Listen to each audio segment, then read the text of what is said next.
Bienvenida y bienvenido a esta inmersión. Hoy nos metemos de lleno en un tema complejo y que siempre genera debate, la energía nuclear. Tenemos aquí varios documentos que nos van a servir de guía para intentar entenderlo un poco mejor. La idea es, separar un poco mitos de realidades, ver qué es exactamente, si es tan peligrosa como a veces pensamos, si tiene futuro. Queremos aclararlo todo, basándonos en las fuentes que tenemos y de una forma que se entienda bien, ¿no? Tocando desde cómo funciona hasta usos que quizá no son tan conocidos y esa promesa de la fusión.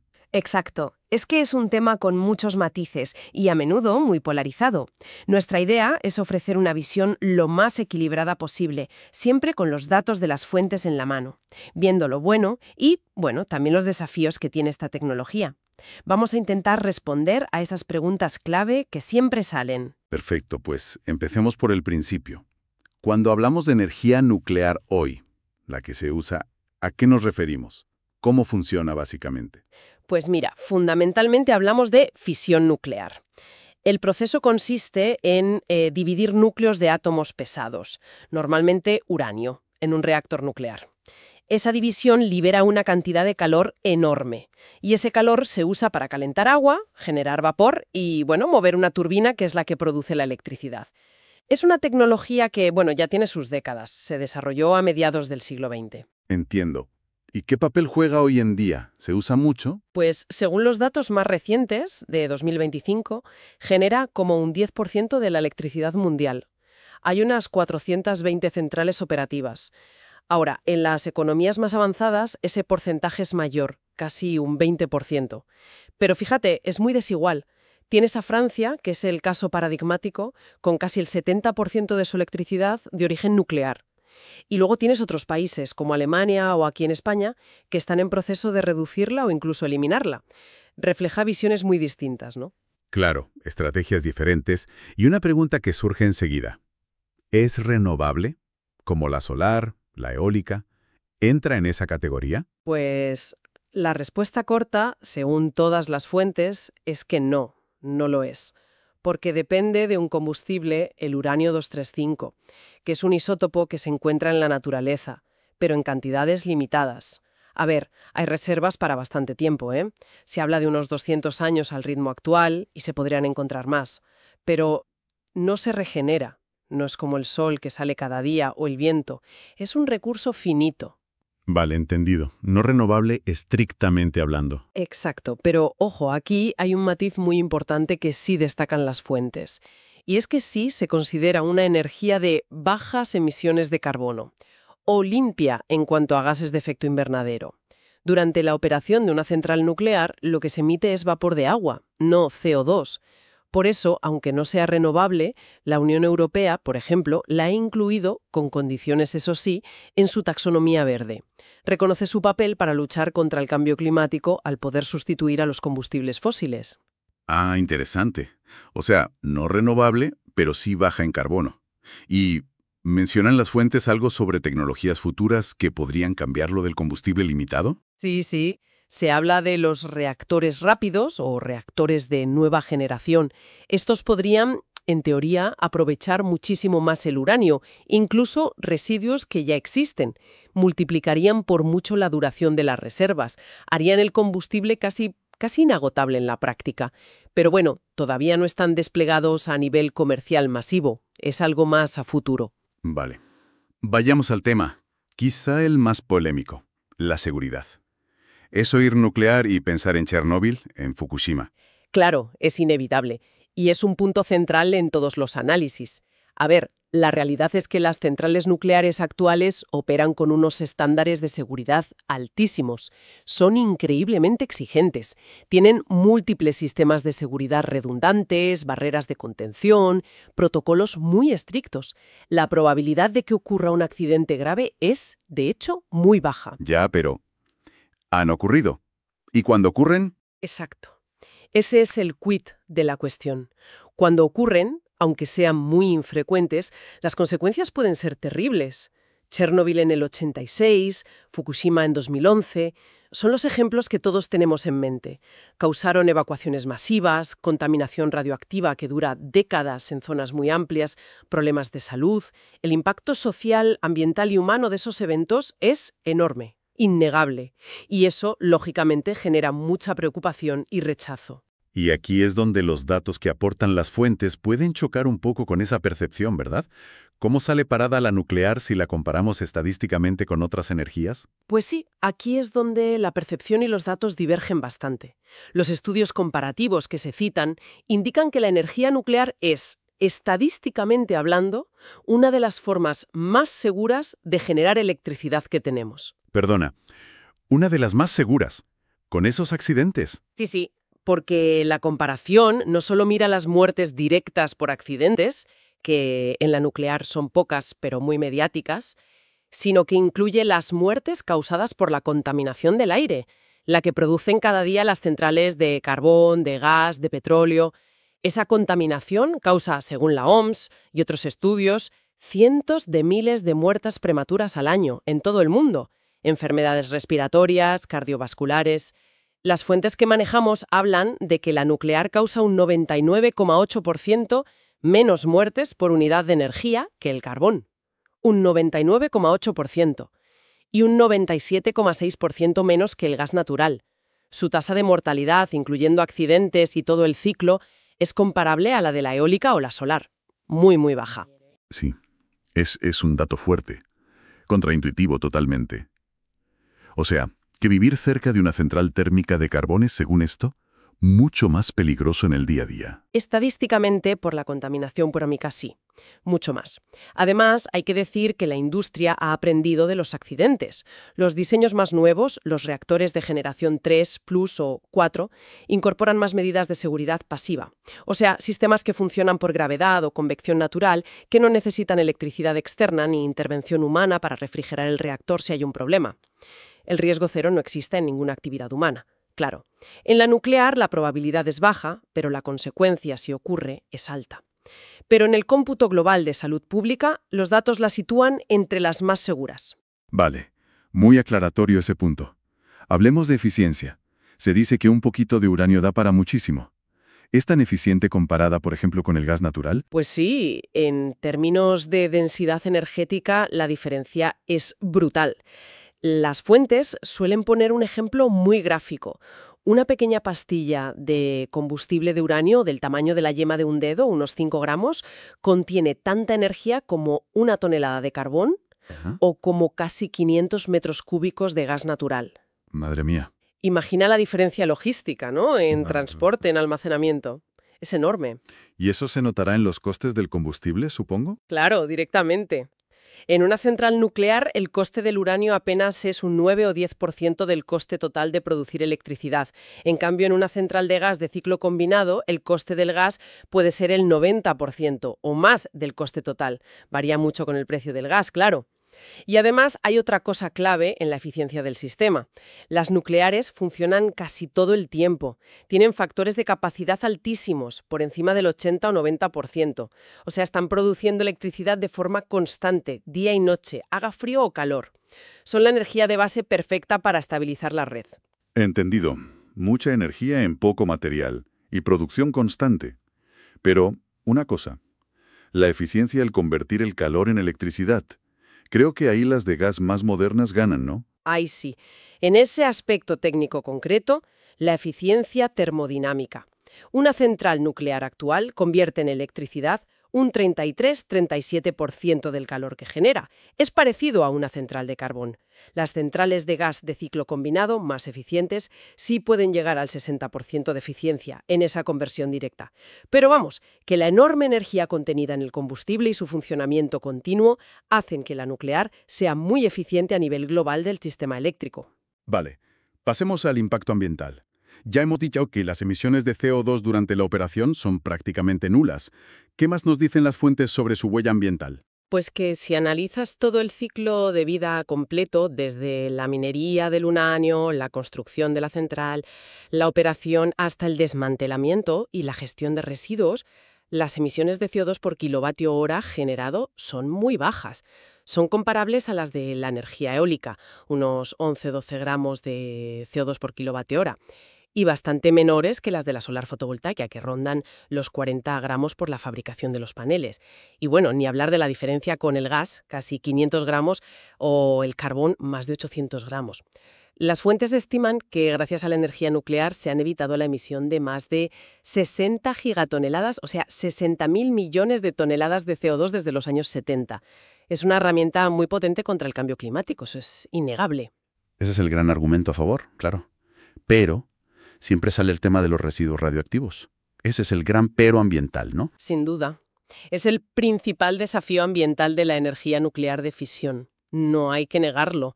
Se genera combustible nuclear gastado que contiene elementos radioactivos muy peligrosos y que tardan muchísimo tiempo en dejar de serlo. Hablamos de miles, incluso cientos de miles de años para algunos isótopos como el plutonio 239, que tiene una vida media de 24.000 años. Necesitan un aislamiento seguro y duradero. Suena complicado. Y supongo que se generan cantidades enormes de estos residuos. El volumen es increíblemente pequeño. Para toda la energía que producen, el volumen de residuos de alta actividad es muy, muy reducido. Las fuentes dan un ejemplo para España. Todos los residuos de alta actividad generados en más de 60 años de operación nuclear cabrían en 3 o 4 piscinas olímpicas.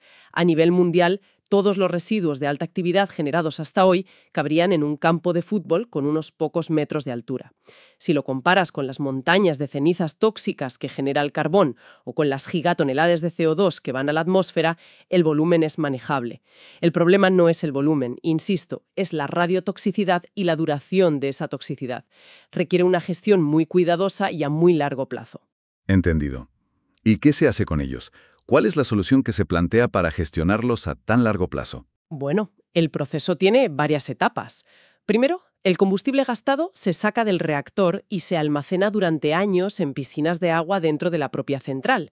El agua refrigera y blinda la radiación. Después, cuando se ha enfriado bastante, se traslada a contenedores especiales, muy robustos, de acero y hormigón, para su almacenamiento en seco. Esto se llama almacenamiento temporal centralizado, ATC, o individualizado, ATI, en cada central. Es una solución segura para décadas, pero la solución definitiva, la que tiene mayor consenso técnico internacional, es el almacenamiento geológico profundo, AGP. ¿Y eso qué es exactamente? Pues consiste en enterrar esos contenedores a varios cientos de metros de profundidad, en formaciones geológicas muy estables y profundas, como granito, arcilla o sal, que han permanecido inalteradas durante millones de años. La idea es que la propia roca actúe como barrera natural durante milenios. ¿Y eso ya se está haciendo en algún sitio? Sí, Finlandia está a punto de poner en marcha el primer AGP del mundo, se llama Onkalo, esperan empezar a operar en 2025. Otros países como Suecia, Francia o Suiza también tienen proyectos muy avanzados. También se investigan otras vías, como el reprocesamiento del combustible gastado para separar el uranio y el plutonio y reutilizarlos como combustible, se hace en Francia, por ejemplo, o la transmutación, que busca convertir los isótopos de vida larga en otros de vida más corta usando aceleradores o reactores especiales. Pero hoy por hoy el AGP es la opción de referencia. Y luego están los residuos de baja y media actividad, ropa, herramientas contaminadas, que son mucho más voluminosos pero menos peligrosos. Esos se gestionan en almacenes superficiales específicos, como tenemos en el Cabril, en Córdoba. Vale, queda claro el panorama de los residuos. Hemos hablado mucho de generar electricidad, pero la tecnología nuclear sirve para algo más. Las fuentes mencionaban la medicina. Para muchísimo más. Y la medicina nuclear es probablemente la aplicación más importante y extendida fuera de la energía. Utiliza pequeñas cantidades de isótopos radiactivos, que se llaman radiofármacos, para diagnosticar y también para tratar un montón de enfermedades. ¿Y cómo funciona eso? Suena un poco a ciencia ficción. Pues no, es tecnología muy real y muy útil. Para diagnosticar, se administra al paciente una pequeñísima cantidad de una sustancia radiactiva que se sabe que se concentra en un órgano o tejido específico. Luego, con unas cámaras especiales, gamacámaras o tomógrafos PET, se detecta la radiación que emite esa sustancia desde dentro del cuerpo. y eso permite crear imágenes que no solo muestran la forma del órgano como una radiografía, sino cómo está funcionando, si hay un tumor que consume más glucosa, si el corazón bombea bien, si hay alguna obstrucción. Permite detectar problemas muy pronto, a veces antes de que den otros síntomas. La tomografía por emisión de positrones, la PET, es fundamental hoy en día, sobre todo en oncología. Qué interesante. ¿Y para tratar enfermedades? Pues también, la radioterapia externa, que usa haces de radiación desde fuera para destruir tumores, es muy conocida. Pero también hay terapias con radiofármacos. Se administra una sustancia radioactiva que viaja selectivamente a las células cancerosas y las destruye desde dentro, con menos daño a los tejidos sanos de alrededor. El tratamiento con yodo 131 para ciertos problemas de tiroides es un ejemplo clásico y muy eficaz. Y ahora hay terapias más nuevas, muy prometedoras, con otros isótopos como el lutecio 177 o el actinio 225 para tratar tumores de próstata, neuroendocrinos. Se idea que el impacto en la salud es enorme. Totalmente. Hablamos de millones y millones de procedimientos diagnósticos y terapéuticos cada año en todo el mundo gracias a la medicina nuclear. Salvan vidas o mejoran muchísimo la calidad de vida de muchísima gente.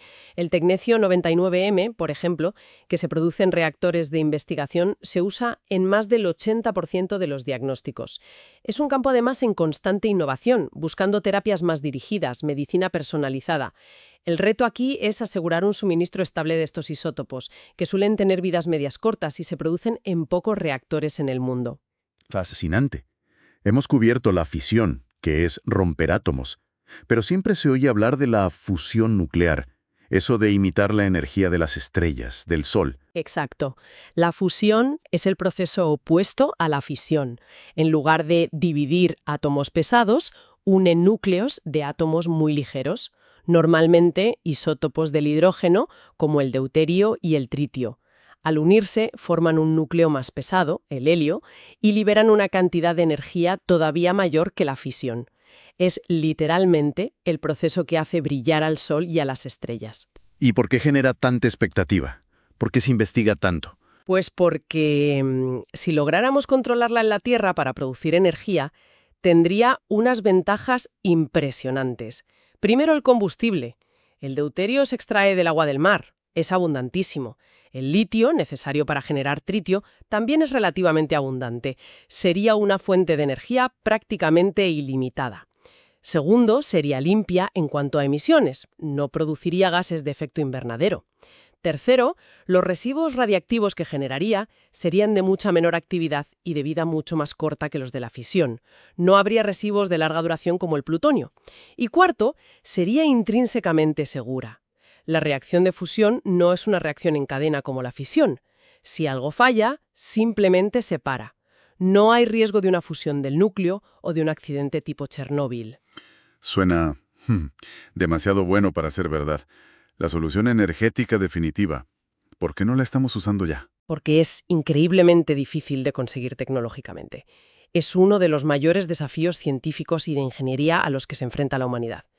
Piensa que para que los núcleos se fusionen tienes que superar su repulsión eléctrica natural, y para eso necesitas calentarlos a temperaturas extremas, cientos de millones de grados Celsius, más caliente que el centro del Sol.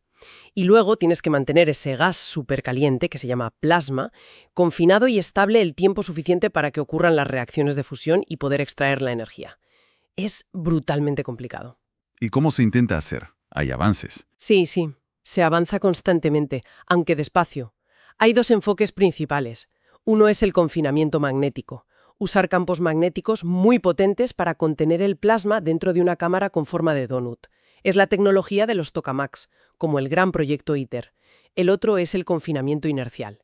Usar láseres muy potentes o haces de partículas para comprimir y calentar una pequeña cápsula de combustible muy rápidamente hasta que implosiona y se produce la fusión.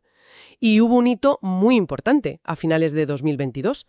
El Laboratorio Nacional Lawrence Livermore en Estados Unidos consiguió por primera vez en la historia, usando láseres, producir más energía por fusión que la energía que los láseres depositaron en el combustible. Lograron la ignición. ¿Eso significa que ya es viable? Bueno, fue una demostración científica crucial. Demostró que la ganancia neta de energía es posible. pero fue a escala de laboratorio, un solo pulso que duró una fracción de segundo. De ahí a tener un reactor comercial que funcione continuamente, queda mucho camino.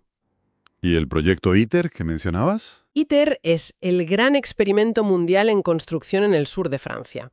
Una colaboración de 35 países para construir el tokamak más grande del mundo. Su objetivo no es generar electricidad comercialmente, sino demostrar la viabilidad científica y tecnológica de la fusión a gran escala, produciendo mucha más energía de la que consume para calentarse. Esperan 500 megavatios de fusión con 50 de entrada.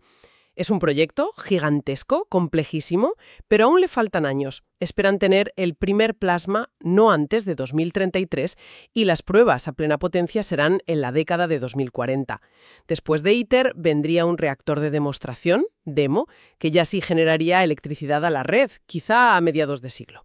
O sea que para ver centrales de fusión funcionando comercialmente, hablamos de la segunda mitad de este siglo. Esa es la estimación más realista que maneja la comunidad científica, sí. Quizá para 2050 a 2060 podríamos ver los primeros prototipos comerciales, si todo va bien. Falta mucho desarrollo tecnológico en materiales, en cómo extraer el calor, en cómo producir tritio, pero el avance es constante. Ya no parece una cuestión de si se logrará, sino de cuándo y a qué coste. Entendido. Entonces, volviendo a la fisión nuclear, la que tenemos hoy.